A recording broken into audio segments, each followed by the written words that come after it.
In 1980, I decided to investigate the historical evidence for Jesus.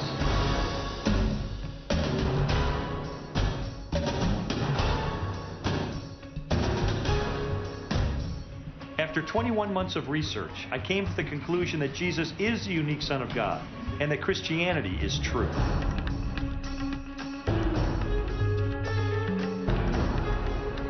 Nearly 20 years later, I began another investigation that really put my faith to the test.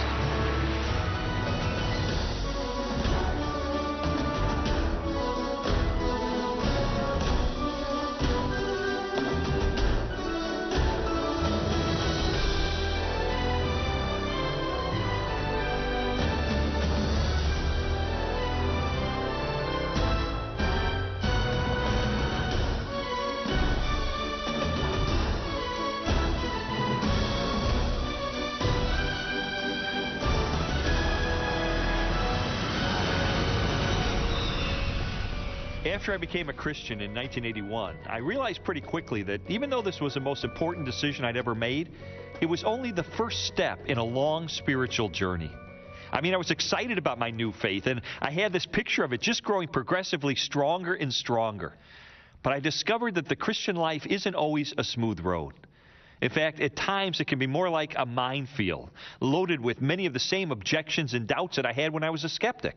And these doubts are inevitable. I mean, to some degree, we're all going to have them. The question is, how will they affect us when they hit? Are we drawn closer to God through the experience, or are we pushed away by uncertainty and confusion? Many years ago, I came across the story of a prominent Christian leader whose confrontation with doubt dramatically changed his life.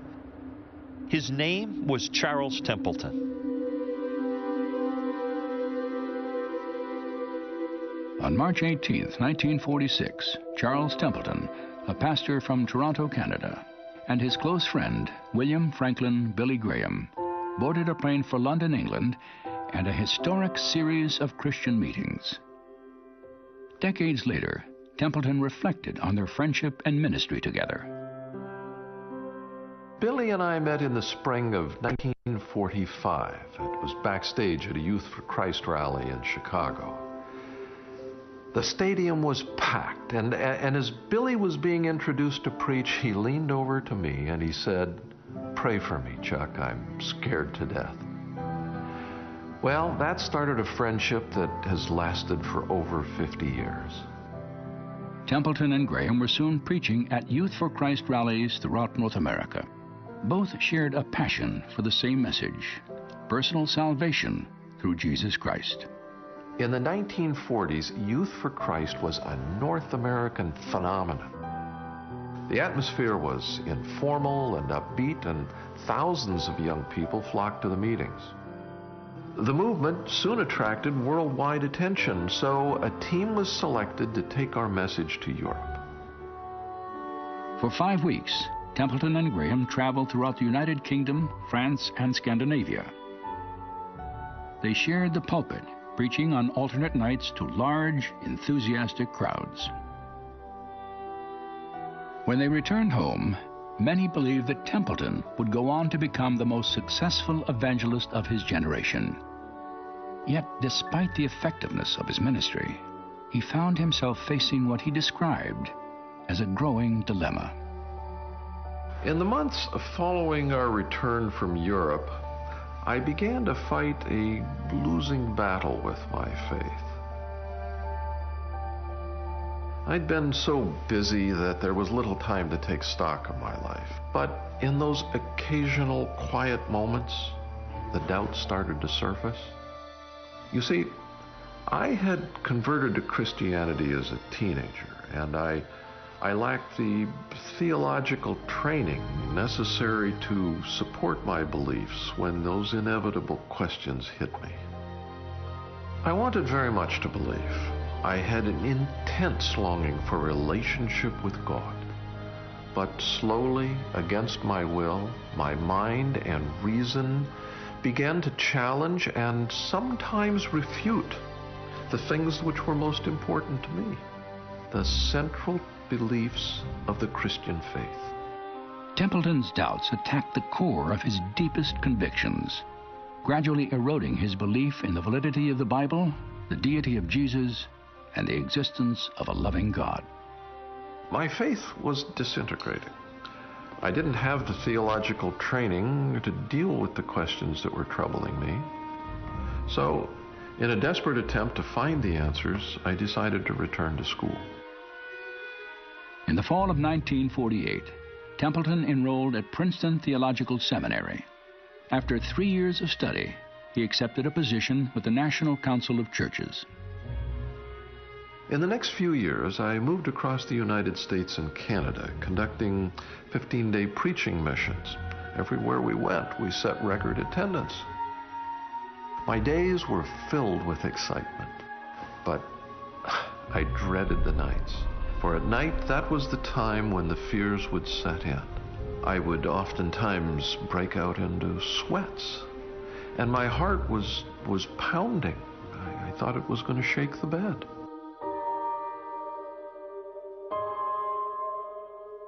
I had to ask myself, what right do I have to stand before thousands of people and try to convince them of something that I no longer believe? It was a reprehensible thing to do. So I had to stop. I had no possessions except a car and $600 in cash. And I would be cutting myself off from all of the wonderful friends that I had made in those years in the ministry. I felt like I was betraying all of them. But in the end, there was no real choice.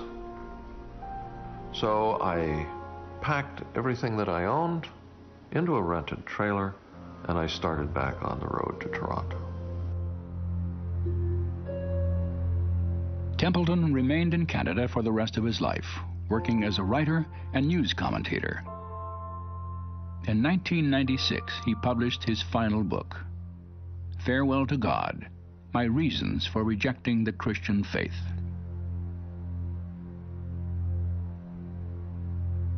What happened to Charles Templeton? Why did he abandon the faith that had once been the cornerstone of his life? I was fascinated by his story, so in 1999 I called him at his home in Toronto. I remember that he answered the phone with his very rich, deliberate voice. I told him that I was a writer and I wanted to interview him about the reasons he had for rejecting God. And he said, well, I'm not doing very well physically, but yes, if you'd like to come up to Canada, I'd be glad to talk with you. So I was on my way the very next morning. When I met him at his apartment, he looked weak and frail. At first, I didn't think he'd have the strength to talk for more than a few minutes, but he insisted that I stay. He was very cordial, very kind, and I liked him immediately. I could sense that his mind was sharp, and he really wanted to tell me his story.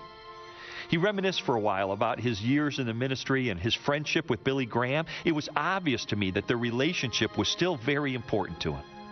And then, after a few minutes, he turned the conversation to his reasons for rejecting Christianity. He described several common objections, and he had a long list. But a couple of things really stood out. He looked me right in the eye and asked two rhetorical questions.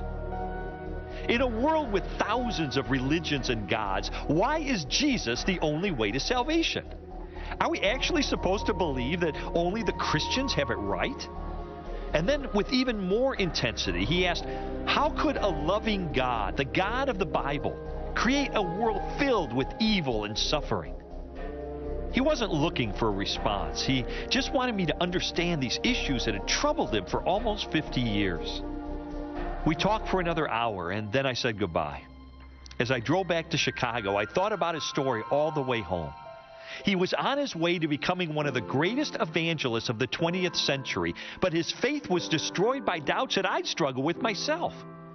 I wish I could have given him some satisfying answers. I really wanted to help him. And I also wanted to know that my own faith could stand up to the tough questions that had ruined his. You know, I think that's the moment I decided to launch another investigation. During the next 6 months, I traveled thousands of miles to interview scholars and theologians and ministry leaders who had confronted two of Templeton's major objections to Christianity. Why is Jesus the only way to God? And how can a loving God allow evil and suffering? When I left for my first interview, I remember feeling a little bit apprehensive. These were questions almost everyone faces at some point in life. And the answers aren't only difficult and controversial, they're also crucial to our perception of God.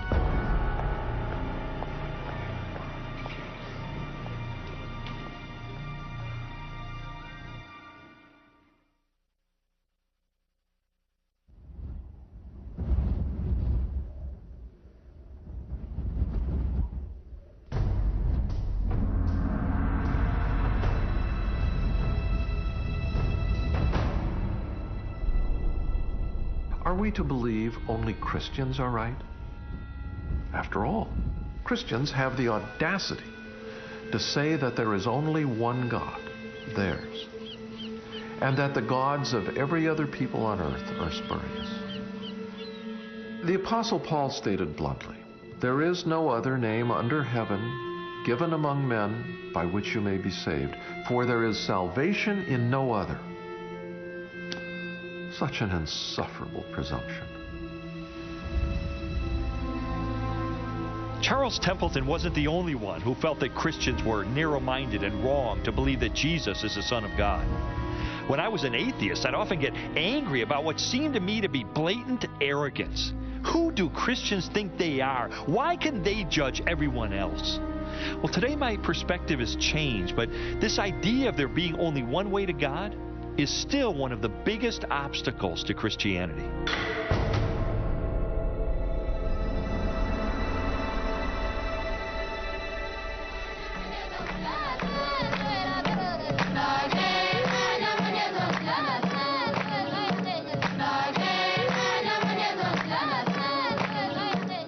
More than 2 billion people, about 1/3 of the world's total population, identify themselves as followers of Jesus Christ.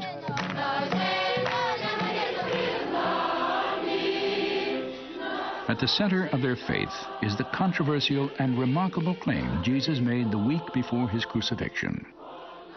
"I am the way, the truth, and the life. No one comes to the Father but through me." I am the way, the truth, and the life. What was he saying? He really was saying there's only one way to the Father. No man comes to the Father but through me. Now, he doesn't say this in a vacuum. It isn't like this is something he just dreamt up there at the Last Supper.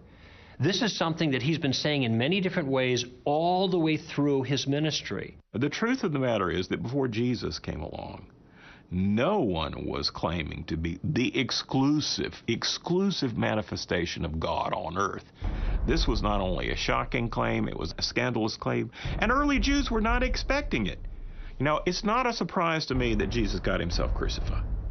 What's a surprise to me is that he lasted for 3 years in public ministry before that happened, making the kind of claims that he was making. It's certainly a difficult thing to bring up in polite society that Jesus might be the only way to God. It can bring up rancor and it can bring up bad feelings. But at the end of the day, the question is that true?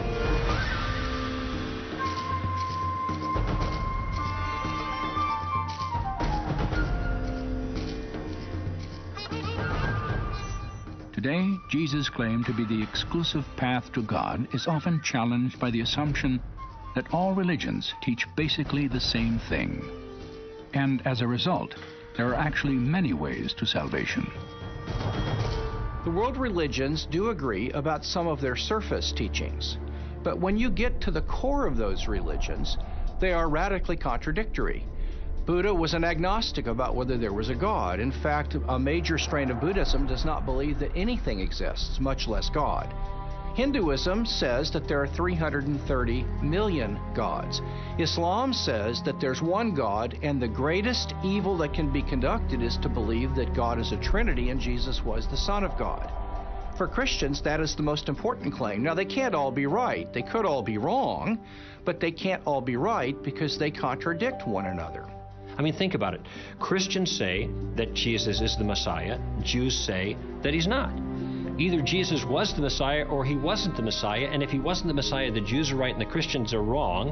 And if he was the Messiah, the Christians are right and the Jews are wrong. But under no circumstance can they both be right.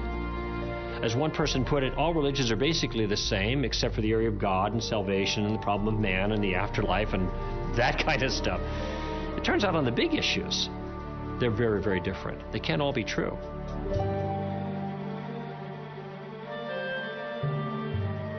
While the theological differences between the world's major religions are glaring, individual believers, be they Muslim, Christian, Hindu, Buddhist, or Jew, share a universal need. They have each experienced what the philosopher Pascal called a God-shaped vacuum in the heart, which cannot be filled by any created thing.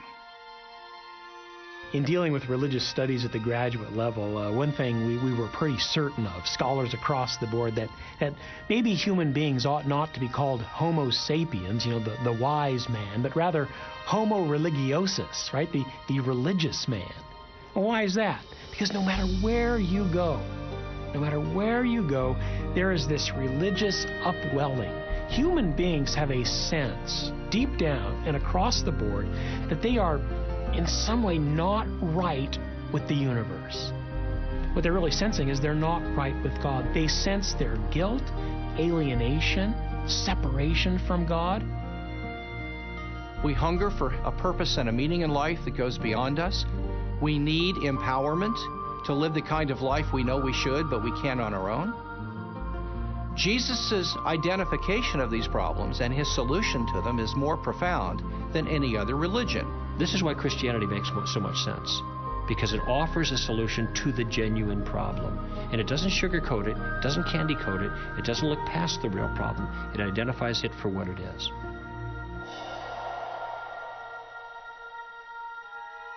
It is written, "There is no one righteous, not even one. All have turned away. They have together become worthless. For all have sinned and fall short of the glory of God." Throughout my research, I was struck by how clearly the Bible identifies humanity's most fundamental spiritual need. We're all separated from God by our sin because He's perfect and pure and holy, and we're not. None of us has lived up to our own standard of morality, much less to God's, which is infinitely higher. And because the justice of God is also perfect, this separation should have lasted for eternity. But there's hope.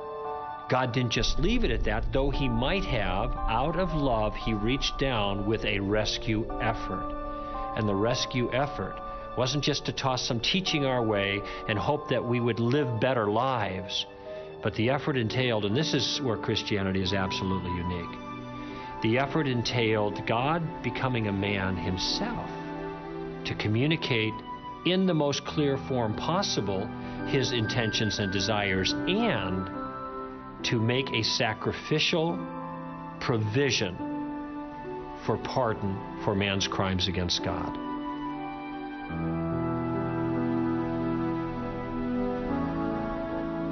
Jesus is the one mediator between God and human beings that can be man standing in the presence of God and can be God standing in the presence of human beings. He's the only God-man. He's the only God-man who can fulfill that role of bringing rapprochement, reconciliation, healing to the broken and severed relationship between God and human beings. What Jesus did then was to take the penalty for the crimes of men upon Himself so that human beings could be freed. He took the rap for their crimes against God. Not only does God come down to reach out to man, but He gives him a free pardon of his crimes. The solution to the problem is not in making man better. Okay, let's make up for past deeds gone bad. Now, that isn't going to work. The solution is grace. You were dead in your trespasses and sins, but God, who is rich in mercy, made us alive with Christ. For it is by grace you have been saved through faith, and this, not from yourselves. It is the gift of God, not by works, so that no one can boast.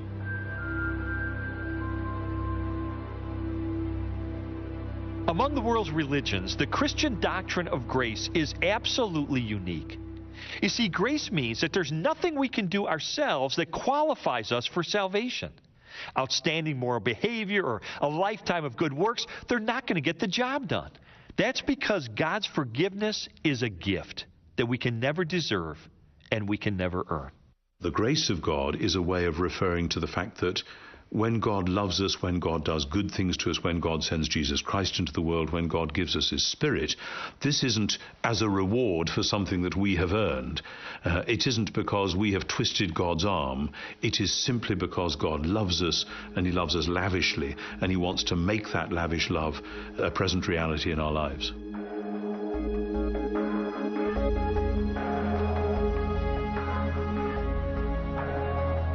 God is not looking down at the world at different religious clubs, the Muslim club, the Christian club, the Jewish club, the Hindu club, and He's not saying, you know, I like the Christian club better. To hell with the rest of you, quite literally. No, He's looking down at humanity, who is desperately wicked compared to His standards, who desperately needs to be rescued. And He offers a pardon, and He gives people an opportunity to either accept it or reject it. And this is why Jesus is the only way. Because He's the only one who solved the problem. Suppose God knew that there was only one necessary and sufficient means to take care of the human dilemma. That would be sending His only begotten Son. Well, if there's only one sufficient means, please don't send me the pretenders. And if there's only one necessary means, we don't need any other ones. Why would God want to send 1,500 avatars or savior figures, none of which can completely do the job? What's the point of that when He can send His Son and it's accomplished in one person at one time through one set of events once for all? And that's the essence of why Jesus is the only way. He's the only sufficient and necessary means by which we may be saved.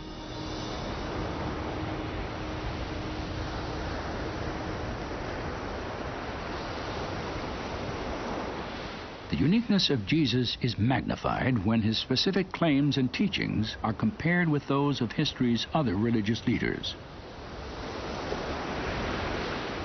There is no other great religious leader who ever claimed to be the direct way to God in the way Jesus claimed it. The Buddha certainly didn't. Most Hindu gurus and leaders don't do that kind of thing. Muhammad certainly didn't do that. He would have thought that to be blasphemy. You could take Buddha out of Buddhism and you still have the teachings of the Buddha. Or you could take the Prophet out of Islam and you still have the Quran and the teachings there and the supremacy of Allah. But if you take Jesus out of Christianity, you don't have Christianity anymore, because Christianity is not based on the teachings of Jesus. It was rather the person of Jesus that is critical. If you boil Him down to a bunch of thou shalt and thou shalt not, you've trivialized Jesus. You've trivialized the essence of His claim, because His claims are not just, you need to behave better. His claims are that God is breaking into human history through Himself and coming to change us.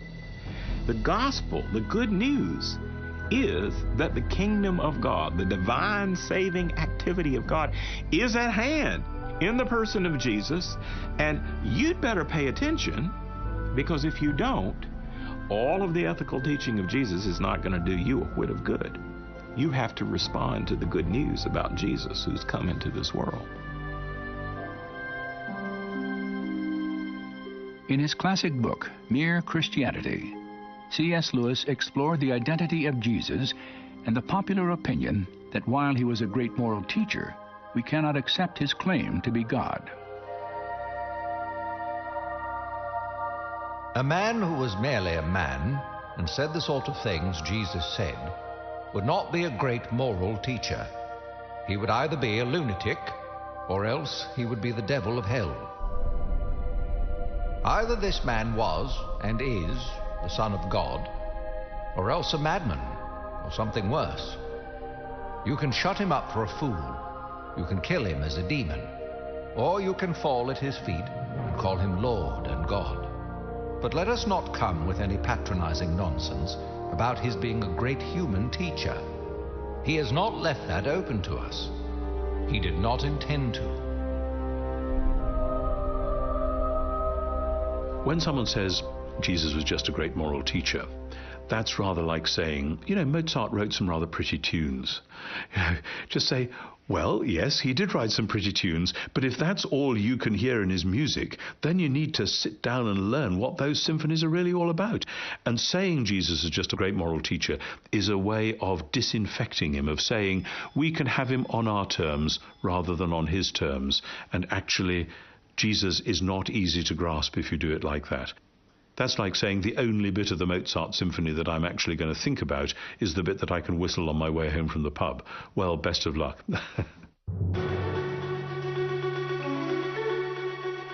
Strobel's investigation also drew him back to the historical evidence he had first examined as an atheist. Ancient documents and biographies that confirm the events of Jesus' life and the claims he made to deity. The 4 New Testament Gospels leave no doubt that Jesus believed he was the only way to God. So the issue is, can we believe Jesus? This is where his credentials become so important. And there's a wealth of historical evidence that I've studied for almost 30 years. We've got older documentation and earlier eyewitness accounts of Jesus' life than we have for any other religious leader of antiquity. In addition, we have hundreds of years of scholarship that upholds the validity of the Gospels. Unlike anyone else in history, Jesus fulfilled dozens of prophecies, including the location of his birth, key events of his ministry, and the details of his execution. And each of these prophecies was first written in the Hebrew Scriptures centuries before he was born. Jesus also performed miracles, often in front of his enemies and skeptics, that demonstrated his supernatural power over nature, disease, and death. And if all that wasn't enough, he was resurrected from the dead in an historical event that was confirmed by more than 500 witnesses. You have to remember that the early followers of Jesus gave their lives, they went to martyrs' deaths, not because of sincere belief they held, and about which they could be sincerely wrong. No, they went to martyrs' deaths because something they actually saw with their own eyes and touched with their own hands. They saw Jesus risen from the dead after he was executed on the cross. If Christ has not been raised, then all our preaching is useless, and your faith is useless, and we apostles would all be lying about God. For we have said that God raised Christ from the grave. The Apostle Paul, who was an eyewitness of the resurrected Jesus, felt very secure to say, guess what, guys? If Jesus did not actually come back from the dead in real time and space, our faith is worthless. You see, that sets Christianity up to be testable. You can actually investigate it at that point to find out whether it's true or not. You can offer evidence. You can offer reason. I've studied the resurrection, as you know, very intensively, and I've written about it. And the more I look at the resurrection of Jesus, the more, A, I'm absolutely convinced it happened as a reality within our own space-time world, and B, it is utterly unique. Nobody else has led the way through death and out the other side. Christianity is based from the beginning on the fact of the resurrection, and that's what I've staked my life on. After considering the historical evidence for Jesus' life and resurrection, along with insights of New Testament theology, I was convinced that Jesus is the only way to God. But what about people like my friend Charles Templeton? Those who feel that Christians are arrogant to believe that this is true. What could I say to them? Now, of course, some people will always say it's arrogant because that is an easy charge, especially because some Christians behave arrogantly. They really do. The thing about arrogance, though, it's so silly, because if, as Paul says, everything we have is a gift of grace, we haven't got anything to be arrogant about. It isn't that we've got it all together. It's somewhere that God's got it all together, and we are privileged to be called to be a little part of that. And as long as we keep that perspective, we will cut the root of arrogance and be able to bear humble but clear witness to the truth.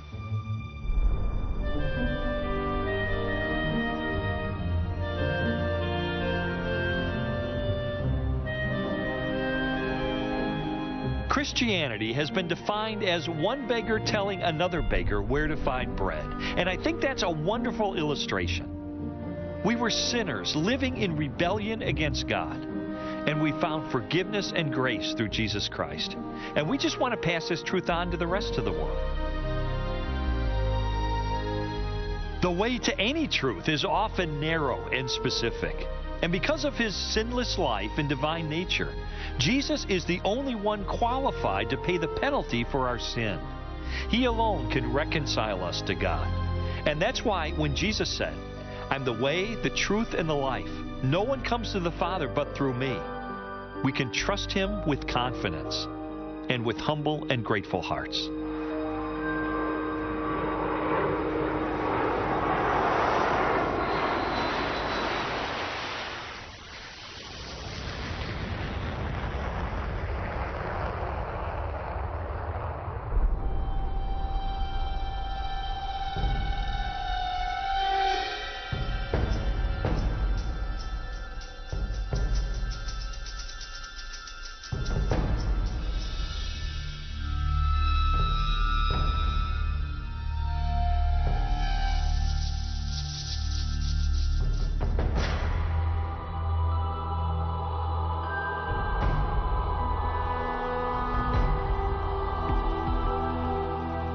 What has been called the problem of evil has puzzled men and women of every generation. Why, in a world created by a loving and omnipotent God, are suffering, disease, and death inevitable facts? You see, a loving God could not possibly be the author of the horrors that continue every day and will continue as long as life exists.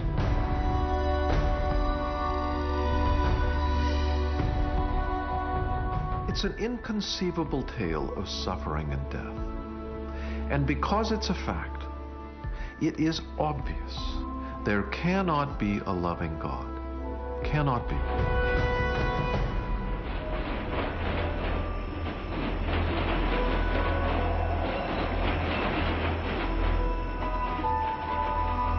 Early in my career as a journalist, I covered a lot of stories involving people who were living in extreme poverty and horrible conditions, or who'd been the victims of crime or terrible accidents. So I saw a lot of pain and suffering firsthand, and this became an issue that really resonated with me. Later, during my investigation, I commissioned a study that asked a cross-section of Americans, if you could ask God any one question and you knew he'd give you an answer, what would you ask? By far, the most common response was, how could there be a loving God with so much pain and suffering in the world? So I knew that this was the number one objection to the Christian faith.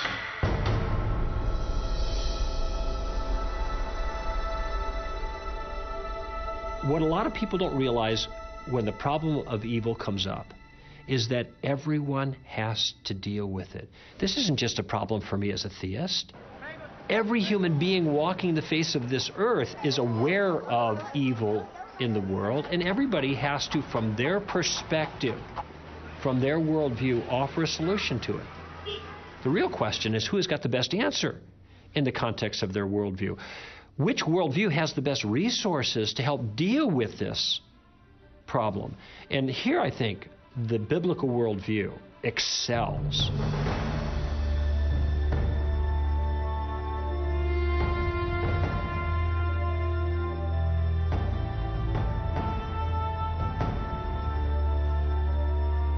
To understand the biblical view of evil and suffering, we must first consider an apparent contradiction in 5 core beliefs of Judeo-Christian theology.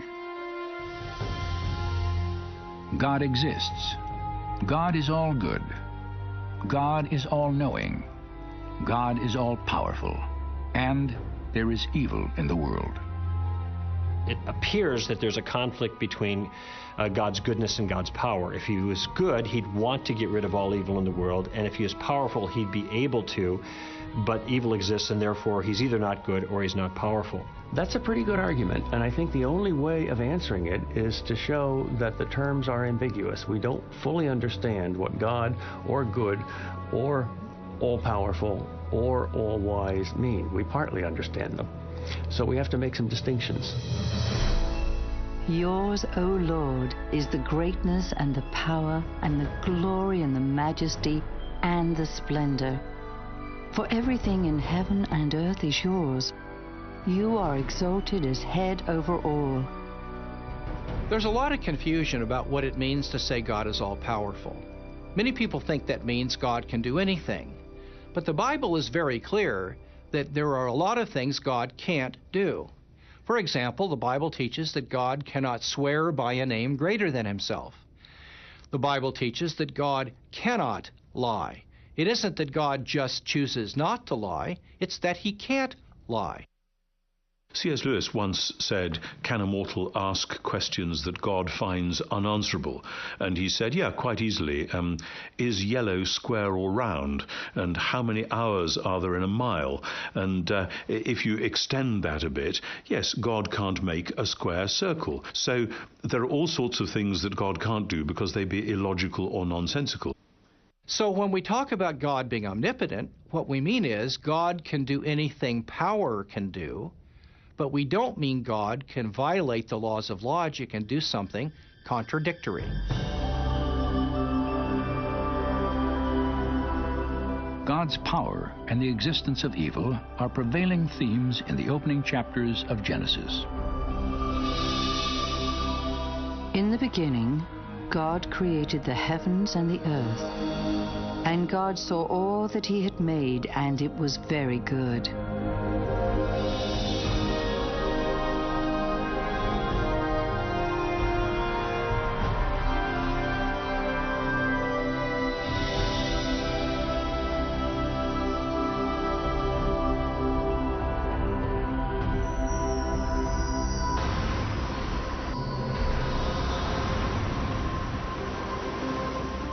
According to the Bible, after God created a universe and a planet perfectly designed to sustain life, he crowned his work with human beings, man and woman, endowed with spirit and soul, free will, and the capacity to make their own moral choices. God created a world in which there were morally free creatures. Human beings can be bad and they can be good. There's a possibility for great evil, but there's a potential for great good when you have moral freedom. And so our greatest blessing, which is the free will we have, the ability to make choices, moral choices, also is our greatest curse because I often choose the wrong thing. And so does everybody else. And people get hurt out of that, both intentionally and unintentionally. If God creates human beings with the power of free choice, he may foreknow what they're going to do, but he can't determine what they're going to do. Otherwise, they're not really free. And evil entered the world when people freely chose to withhold doing the right thing and instead did the wrong thing. It appears an airplane crashed into the World Trade Center. The World Trade Center, tower number 1, is on fire. The whole outside of the building, there was just a huge explosion. The World Trade Center's collapsed. Building 2 has collapsed. The sheer magnitude of evil and suffering in the world can be overwhelming. And while searching for answers, some have argued that because God created humans with free will, then he's ultimately responsible for evil. It's even been suggested that God created evil. But from a biblical perspective, is that even possible? No, because evil is not a thing. Everything God creates is good. God created the world good, just as it was supposed to be. But human freedom then was used in such a way as to diminish goodness in the world, and that diminution, that lack, that missing goodness, that is what we call evil.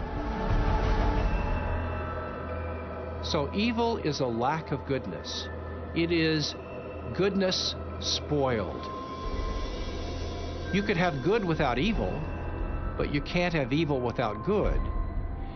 And so evil was not a direct creation of God. It was the result of humans exercising their freedom. So if it was the free will of human beings that actually caused evil, then I think it's reasonable to ask, why didn't God just create a world where moral freedom didn't exist in the first place? That way, evil and suffering wouldn't exist either. God could have made a world without evil by just taking away our free will to do it. It would have been very easy for him to just simply say, well, I'm going to make you all marionettes and we'll pull the strings and everybody prays 5 or 6 times a day and everybody does right. But God wanted a race of tested individuals who choose to love him. And you cannot love someone unless you have the choice to not love him. The sort of love that humans can give to one another and to God is something which depends on them being able to do it from the bottom of their heart without being forced. As soon as it's forced, it's not love anymore. And so it was a good thing for God to create creatures with freedom, because that opened up the possibility that they could actually express genuine love not only to him but to one another in intimate relationship.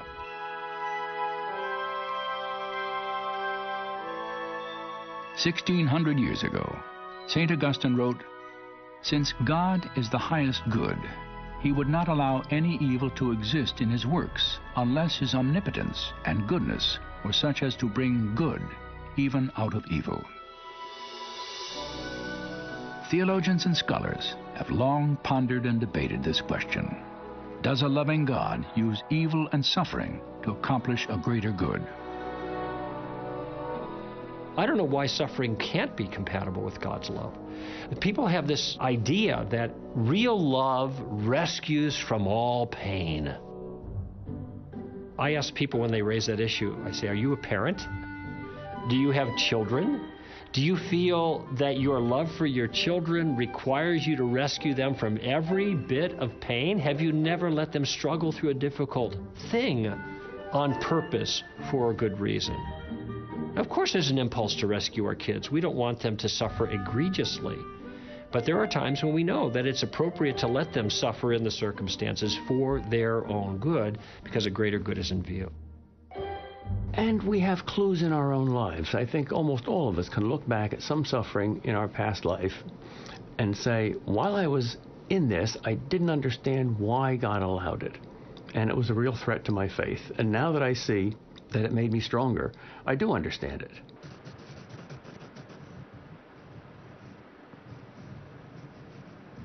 For more than 40 years, the lessons and struggle of growth through suffering have played out daily in the life of Johnny Erickson Tada. In 1967, Johnny, a 17-year-old high school senior, severed her spinal cord in a diving accident, paralyzing her body from the shoulders down. When I was first injured, I imagined myself as a kind of a human guinea pig lying there on my striker frame. I was doing nothing but eating and breathing and sleeping and really just existing. And I thought in here, you know, most people out beyond these hospital walls are going to college, getting married, having children, going to work. And I'm just lying here sleeping, breathing, eating. And I realized, oh my goodness, upon my life, all the truths of the human race are going to be tested. Is there a God? Does he care? What's the purpose in life? And if there is no God, then why not have my girlfriend slit my wrist? Why not take my mother's sleeping pills? Why not end it all? I mean, who can face a life of total paralysis? And somewhere in there, in my anger and frustration, I realized life's got to be more than just getting born and growing old and then dying. There's got to be a God who cares. We're too significant. There must be meaning in all of this. I don't think I would have asked those larger-than-life questions were it not for my suffering.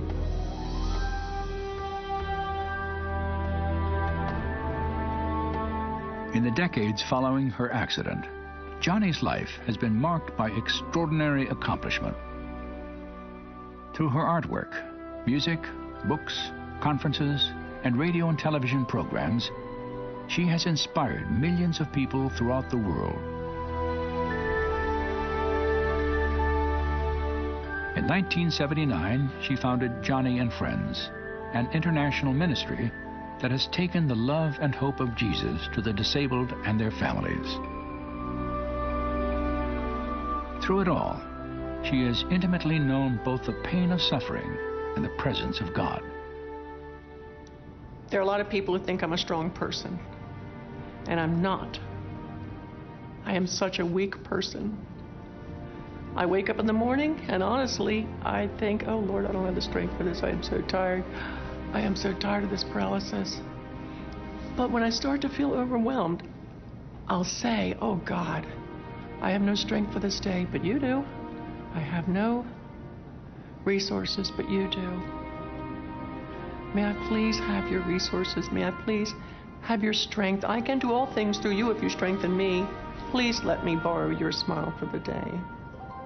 And honestly, before the morning has hardly begun, I've already got a perspective on the day. I've already got peace in my heart and a mission to accomplish. And it's because I've been pushed up against God. And God has shown me some deep things about His purpose and Himself that, for me, are so satisfying, so pleasurable. I wouldn't trade the wheelchair for anything.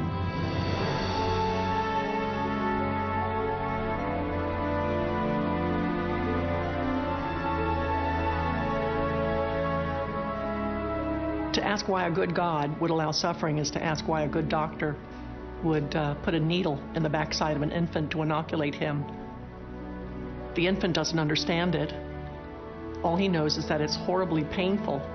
He can't understand that, in a way, this inoculation is going to prepare him for something in the future that he's not even aware of. And in the same way, God is a God of intention. He's got a purpose and meaning. And everything He puts His hand to is brimming with intention and meaning. So we can rest assured that although the purposes for suffering might be hidden from us in this present life, His reasons are always wise, they're always specific, and they're always good.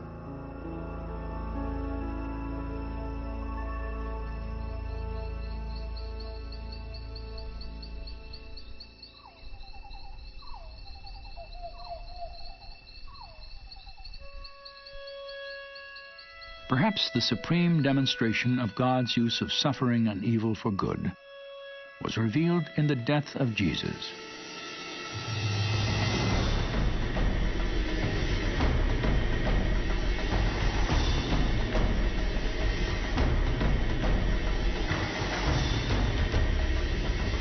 Crucifixion was invented a few centuries before Jesus. It is widely recognized as one of the most horrendous forms of death that any state could sanction against an individual. It was so horrific that Roman citizens were not permitted to be crucified. So it's no surprise that there is a build-up of the forces of evil, if you like, shrieking at Jesus, attacking Him, criticizing Him, until finally they nail Him to a cross.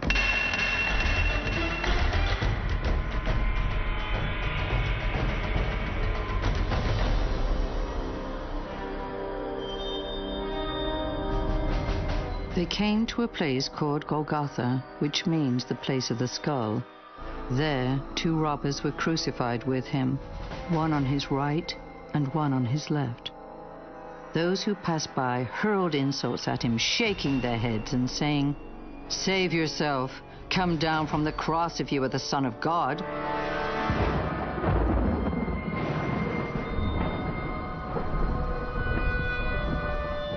At noon, darkness fell across the whole land, and Jesus cried out in a loud voice, my God, why have you forsaken me?"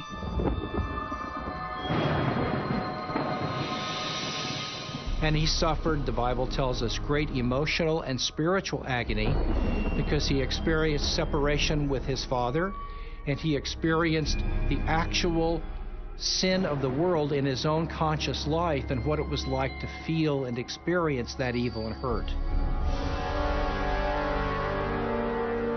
It's the worst thing that ever happened. 3 hours of darkness. God himself dies. Inconceivable. Did God allow that? Sure. He allowed the devil to creep into Judas Iscariot and Pontius Pilate and Herod and the cruel Romans, and allowed the worst event in the history of the world. Why? For the greatest thing that happened, our salvation.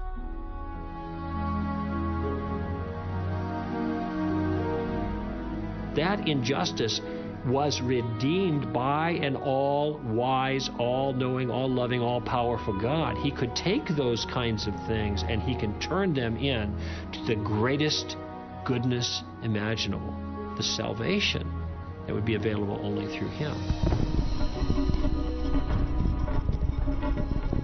And only when we see that in the light of the entire longer story do we say somehow this was how God, as it were, drew those forces of evil onto one place in order to defeat and deal with them there, in order to make a new creation, beginning with Jesus' resurrection. And that's why ultimately we have hope. So an unspeakable evil was transformed into an unspeakable good through God's wisdom. Jesus said, I am the resurrection and the life. He who believes in me will live even though he dies, and whoever lives and believes in me will never die. If it can happen on such a magnificent scale like that, if you can see in that one case how great evil can produce great good, if God lifts the curtain just a little bit so you can see behind the scenes there, it's at least possible to believe that that principle is at work everywhere. This is so spectacularly wonderful that it gives us the hope that evil will never be able to be the last word about us, that there will always be a way of finding something good, that while the evil was still evil, it can redeem it and keep it from triumphing over us.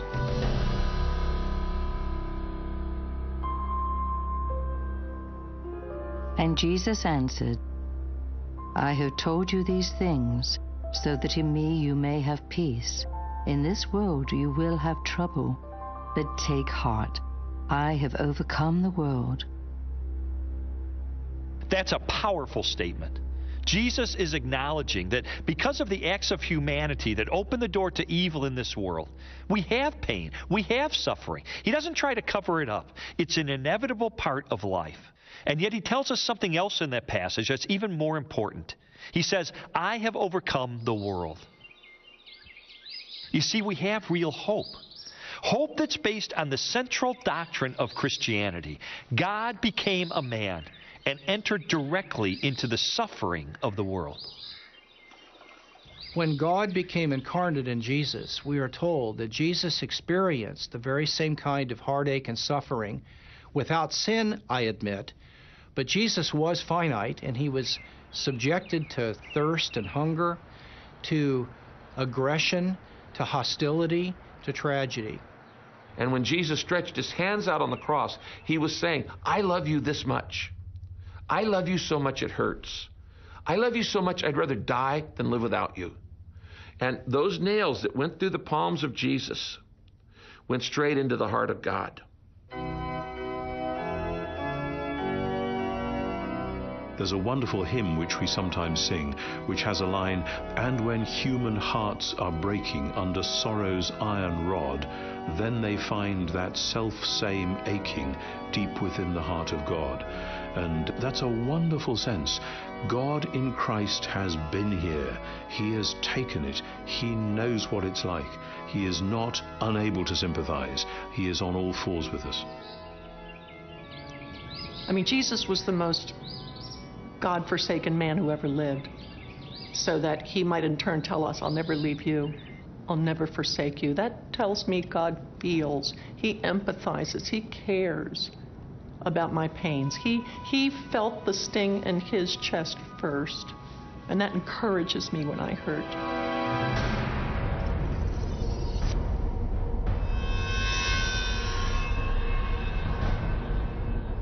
In 1944, Corrie ten Boom, a prisoner in a Nazi concentration camp, considered the full measure of God's participation in the suffering of humanity. While clinging to life in the shadow of ultimate evil, she concluded, "There is no pit so deep that the love of God is not deeper still." There's a famous passage in Elie Wiesel's book Night where he recalls being in a concentration camp and seeing a line of people being hanged, and a little boy is one of the people being hanged, and he's so light that he doesn't die immediately because his neck doesn't break, and he's dangling there half dead and half alive, and the crowd are being forced to watch this, and somebody suddenly says, "Where is God? Where is God?" And somebody else says, "There he is, he's hanging from that noose." That's the answer to the question that's often asked: where was God in Auschwitz? Where was God in Darfur? He was there. He was in the gas chambers. Yes, the incarnation means that he descends into the whole of the human condition.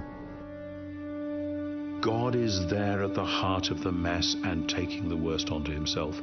That's what we believe when we think about Jesus, and that's why ultimately we have hope. It makes me feel there's a certain kind of kinship, that God gets it, that God understands. He's been there. He doesn't just have the facts straight. That's omniscience. He has entered into the experience of it, and that's something entirely different. He knows exactly how I feel. There is no pain that I'm going through paralyzed. He was even paralyzed on the cross. That tells me he identifies, and that, for me, is enough.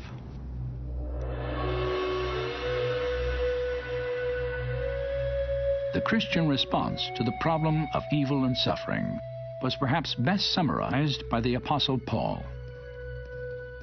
2 decades after Jesus' death and resurrection, Paul described the persecution Christians endured and the hope that sustained them as they preached the gospel throughout the first-century Roman world. We are afflicted in every way but not crushed, perplexed but not despairing, persecuted but not forsaken, struck down but not destroyed. Therefore, we do not lose heart, but though our outer man is decaying, yet our inner man is being renewed day by day. For momentary light affliction is producing for us an eternal weight of glory far beyond all comparison. He refers to these things as momentary light affliction.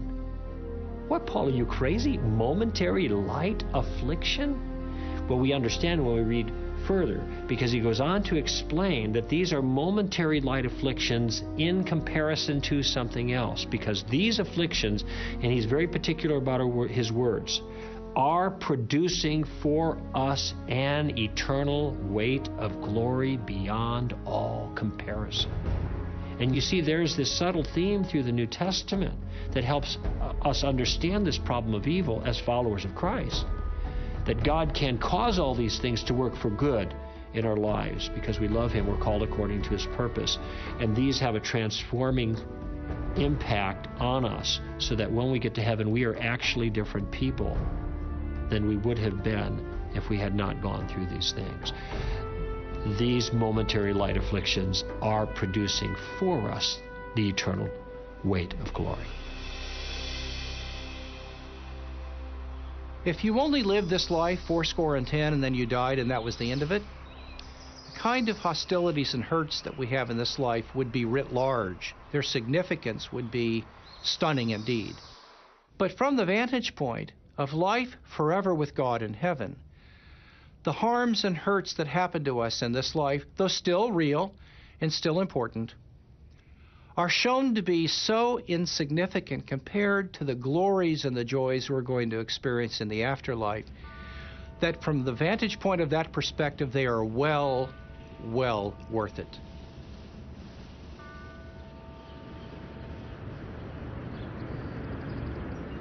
In 1998, I was at a conference and met a young man named Mark Herringer. Mark was from Boston, and we became good friends. One night we were driving to the airport, and he told me about a tragedy that his family had suffered 5 years earlier. I'll never forget Mark's story because it demonstrated so powerfully the importance of what the hope of heaven can really mean.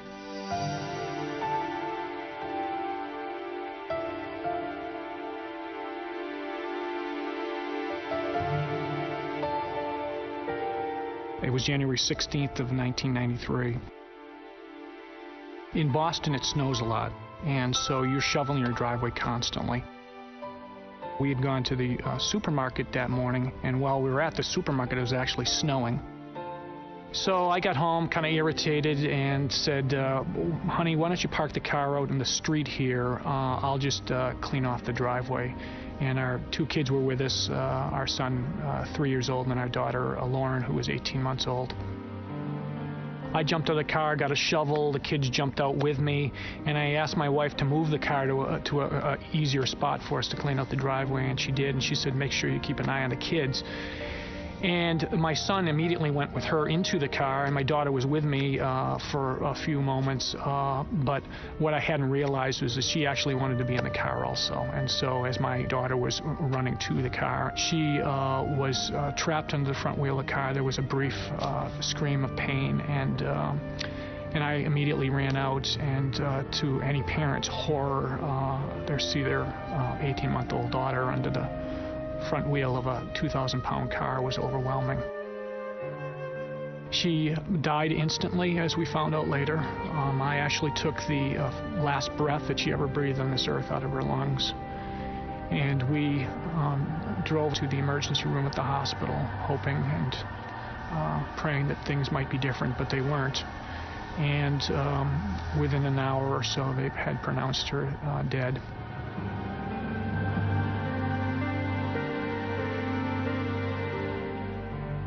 I was very angry at God. I didn't know why he would choose me. And my mind would race and think, what is this all about? Where am I going? What does this all mean?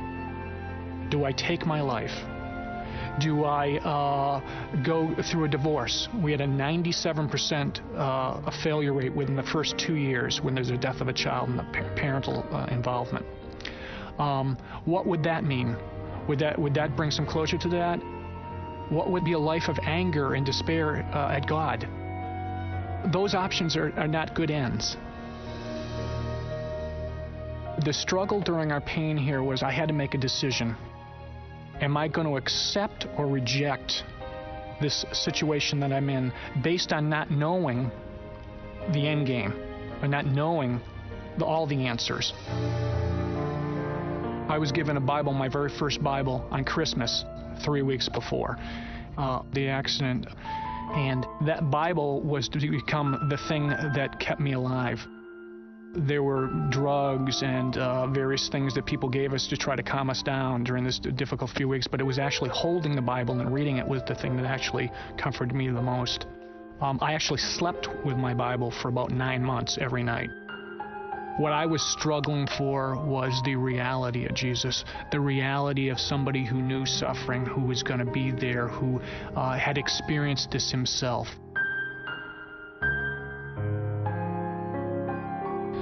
I spent a lot of time actually in cemeteries just walking around and found some comfort there. I could oftentimes connect more closely with pain there because I knew that everybody there had a story, and that people had come and grieved there. It gave me a clarity that Jesus works powerfully in places where people are hurting. And so I found great comfort to just be quiet and listen to him there. And so sometimes I would just go around and read the stone markers and pray for the various families. And it actually turned from an internal thing where I was trying to get healing and hope to a place where I would actually intercede for others. And that was a shift that occurred where God began to do a work that my healing was going to be more complete in helping others.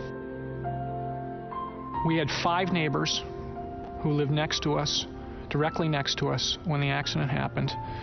And within 5 years, 3 whole families of those households came to know Christ personally. And when I think back on where we were and how God used that, I said, that doesn't make it all right. That doesn't make it good. That doesn't make my pain go away. But it does tell me that God is bringing some good out of this, that there'll be some eternal good that comes out of her life and death.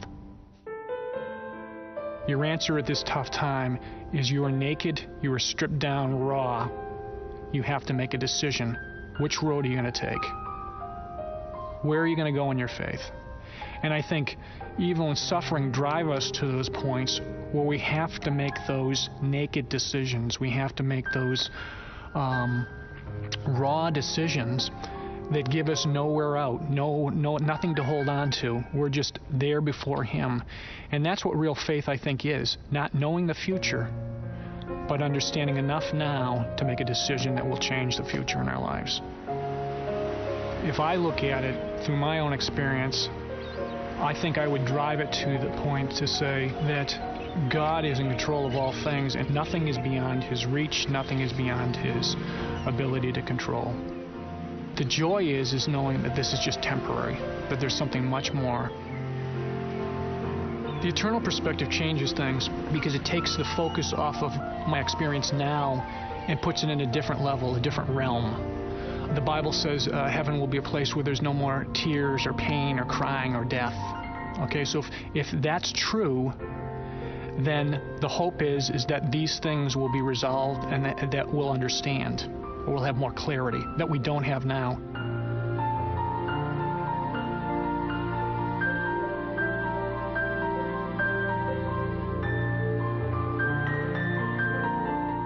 The greatest hope is that one day I'll walk with her in heaven. She'll be perfect. And I'll be full of joy. And this life will have made a lot more sense. Because sometimes it doesn't. But I have that hope.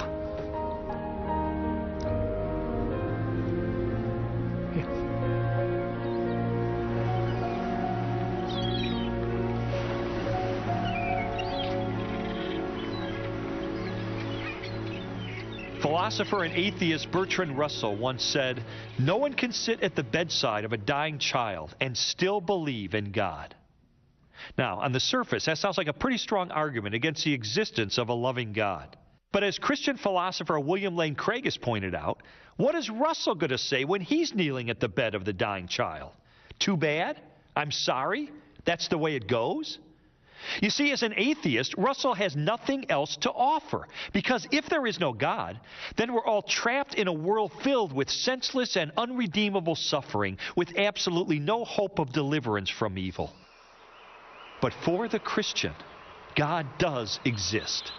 Evil and suffering can result in a greater good, and there is hope and meaning for the future, because life doesn't end in the grave. No eye has seen, no ear has heard, and no mind has conceived what God has prepared for those who love Him. The Lord is not slow in keeping His promise, as some understand slowness. He is patient with you, not wanting anyone to perish, but for everyone to come to repentance. Suffering is in this world because sin is in this world. And if God were to get rid of sin, He'd have to get rid of sinners. I think He's delaying closing the curtain on suffering, sin, Satan, until more people have time to hear about the good news of Jesus. And if my being in this wheelchair a little bit longer provides the time and opportunity for others to come into the kingdom, then my wheelchair's worth it. My affliction is just light and momentary. And I don't mind waiting. Now that offer of mercy will not be extended forever. There's going to come a time when He says enough, and then He's going to deal with it. And then true justice will be done perfectly. But this is not what we want, really. We don't want justice. We want mercy. And for now, mercy is what's being extended. And this is why you see the continuation of evil.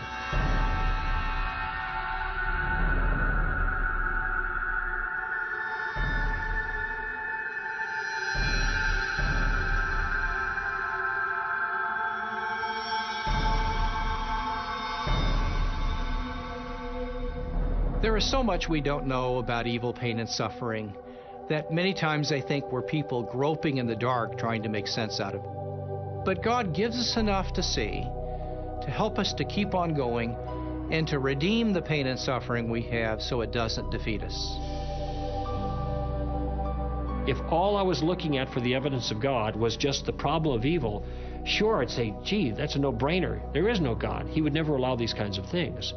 But when I see all the other evidence in other areas for the existence of God and for a good God and a loving God, a God that cares about his creation, who's involved in his creation, well, then that helps put this particular question a little bit more into perspective. But I'll be the first one to admit it's emotionally difficult. I think most Christians go through a sense of deep puzzlement, which can come sometimes once in somebody's life, sometimes 1,000 times in somebody's life, of I really thought God was going to enable such and such to happen, and it hasn't happened. And so, yes, we can have huge disappointments, but the God to whom we go back and on whose door we beat and we say, what on earth is going on here, is the God who says, remember what I have been through. Remember the story of my son. One of the worst things that was ever done in the world was done to the best man that ever walked on the earth. So again, when we put it into the light of Jesus and what happened to him, do bad things happen to good people? What's it all about? It's very strange, but somehow God holds that within his purpose and will bring good out of it and through it. Sometimes when we suffer, we're just hoping somebody will give us the formula, how to fix it. What's the step 1, 2, 3, 4, A, B, C, D? Show me what to do. I'll do it. And God blows all that to smithereens. He lobs a hand grenade into the middle of it all and explodes it. He won't let us approach suffering with our own agenda. We've got to come to him empty-handed. Blessed are the poor in spirit. I don't have the answers, God. And when we come to him like that, completely defenseless, and approaching him without a technical, fix-it, mechanistic approach to life, okay, I've got the formula, I know the answers, then we find God to be the answer. We can face anything if we know God is there in the midst of it all.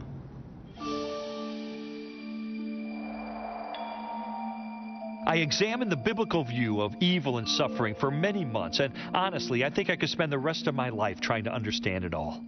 The questions can be brutally difficult, and the answers are not quick, and they're not easy. Is Christian theology a satisfying explanation for the suffering in the world? Yes, I believe it is. Does it always offer immediate and total comfort when we hurt?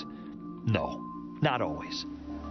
But if we come to God in faith, I believe he gives us legitimate reasons for hope that can carry us through the most difficult circumstances of our lives.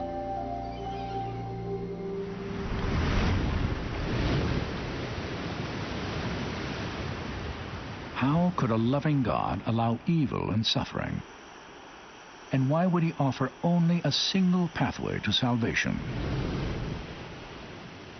They are demanding questions of undeniable significance. And for many, the answers are found in the life of a carpenter from Nazareth who calmed the seas and died to redeem the world from its sin. But for some, there are no satisfying explanations, only doubts and objections to the Christian faith. There's a profound sense of loss when anyone abandons a belief system they've held since childhood. I was a teenager when I became a Christian, and I wasn't equipped to challenge the ideas of my friends and mentors. At first, I accepted the beliefs of the people around me. But slowly and against my will, my doubts deepened until my faith languished and died. Those years of indecision were the most troubling and trying of my life. I found myself rethinking the story of Jesus of Nazareth, and for all its intrinsic fascination, it just wasn't the same. It was as if someone I loved had died. You grieve the loss because no one in history has touched the hearts of men and women the way Jesus did. He had the highest moral standard and the greatest compassion of any person I've ever heard of, and his wisdom was unsurpassed. Everything good and decent and pure that I know, I learned from Jesus. And if I may put it this way, I miss him.